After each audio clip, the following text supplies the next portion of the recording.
But we'll start with the NBA and news reported by our very own Yahoo Sports' Chris Haynes, who reported that Chris Paul, the president of the Players Union, after the conversation Adam Silver had with the players, Chris Paul arranged a conversation among himself and some of the biggest stars in the NBA, including LeBron James, Giannis Antetokounmpo, Kevin Durant, among others, Kawhi Leonard.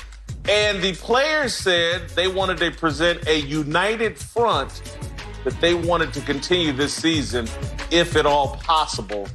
All right, do you think the top stars in the league, Chris, we'll start with Chris. It was his report. Chris, do you think the top stars in the league are in agreement with the rest of the NBA players that they want to continue this season?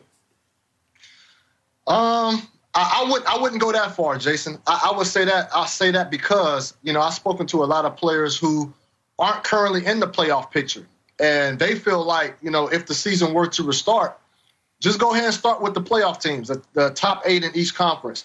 They don't feel like it benefits them at all to come back and be playing because obviously, during this time, during this period, the players who are high up, who are earning a substantial earning, they have the resources to stay in shape, meaning guys who have homes that have a full gym inside the homes, opposed to the other guys that's on minimum salaries who are staying in condos. I mean, Quinn Cook, for one example, he's running laps in his condo in the kitchen to try to stay in shape. And so this is not the united front on all players, but this definitely holds weight that the star players are saying this. And it happens to be most of those players that's the star players are in the playoff picture. And there's CBA implications as well, Whitlock, business decisions as well. But they, at the end of the 45-minute call, they felt, if the safety measures permitted, that it's in their best interest to get out there and play.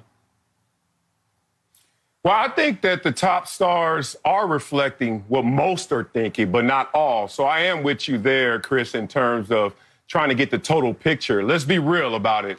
When you feel that pressure from the top, usually you get an insincere response from the bottom.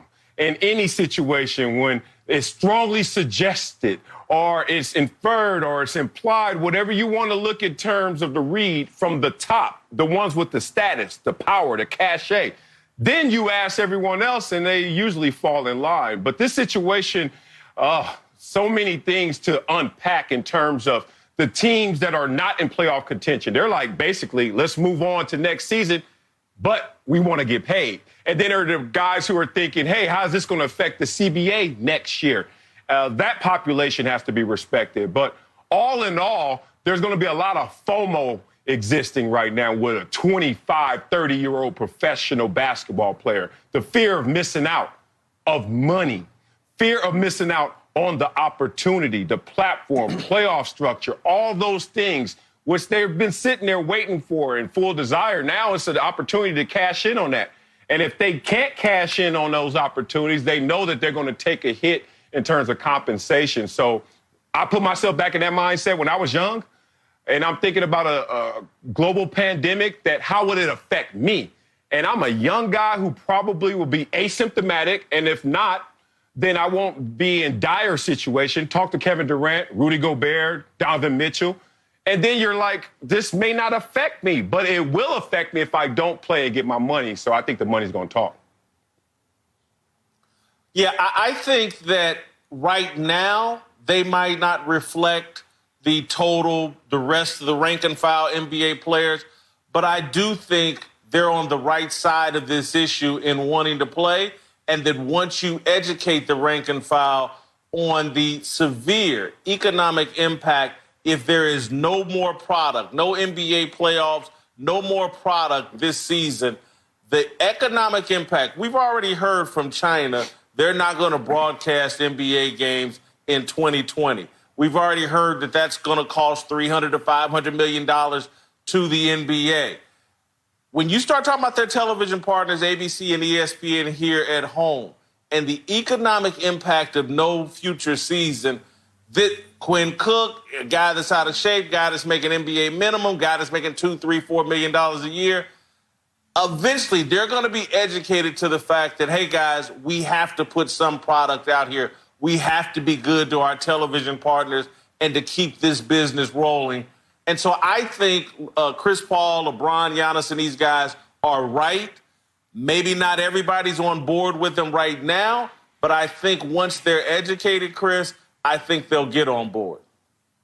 And that's the thing. That's why this is so significant. Not that it's just a bunch of superstars took a conference call, but the fact that we all know, and, Marcellus hit it on the head. Like, they have tremendous sway. And so when they go back to the rank and file, to the majority of the players, and tell them, like, look, these are the reasons why we should be trying to get this season back on board, and explain it to them, even if you don't agree, it's going to be hard to go against LeBron. It's going to be hard to go against Giannis, Kawhi. And I heard Kawhi Leonard was one of the most vocal guys on that call. And so, that's why this holds tremendous sway. And it will go. They'll take this to Adam Silver, the things that they discussed in that call, and tell them, why they have them on board. And I expect it to be a ripple down effect in favor of playing from all across the board, from the league, ownership, to the players. And when you got the main players on board, that battle was half over. All right, another interesting wrinkle from yesterday. Adam Silver, the commissioner of the NBA, we learned that he asked for assurances from the players that, look, if some people do test positive, we can't just shut down the league again. There's no reason to restart this if a positive test 2 or 3 or 4 is going to shut this down. So the commissioner, NBA owners are going to be looking for assurances from the players that, look, we got to keep this thing rolling, even if there are a few guys that test positive. Marcellus, you're a former athlete. Let's start there. Is this a fair ask from the commissioner? I think it is. I love the fact that in situations like this, you try to uncover every stone. You try to just dig into every single detail and scenario and just see how people are going to act. I think that's the appropriate approach in terms of what they're going to go through. We just saw it last weekend with the UFC, where one fighter tested positive right before the fight, then 2 members of his camp. But they continued forward and they plowed through that situation. It's a reality. And in that situation, there were only potentially 24 fighters, 1 tested positive. What's going to happen when you have 450 basketball players and then all that comes with them in terms of manpower? You just basically are going to have to say somebody's going to catch it, if not multiple people. What are we going to do in that situation? Let's not wait for that moment to occur and then try to figure it out. So this is the next 2 to 4 weeks, the month of May, time for them to go to the whiteboard, think through every single situation and see how their players are going to respond. I like that more so than getting to that situation and then try to figure it out. Now, this is the part where it scares some of the players, because they some of them view, I'm not going to say all, but some of them view it as, well, some of us will have to be sacrificed for the greater good of the NBA resuming. And that's not exactly what Adam Silver is saying, but he's trying to say that, if there are positive test scores, if test scores, positive test results, I feel like I'm back in school, positive test results, then, we can't just fold the season like that. We have to continue. And right now they're trying to put all different types of parameters and protocols in place to, if a player is tested positive when the season does return, figure out what to do. Are we quarantining him? Are we removing him from the quarantine city altogether? And so these are the things that's being talked about. But this is a pandemic that none of us has ever been through, and that's why it's so scary for a lot of people involved, including the players.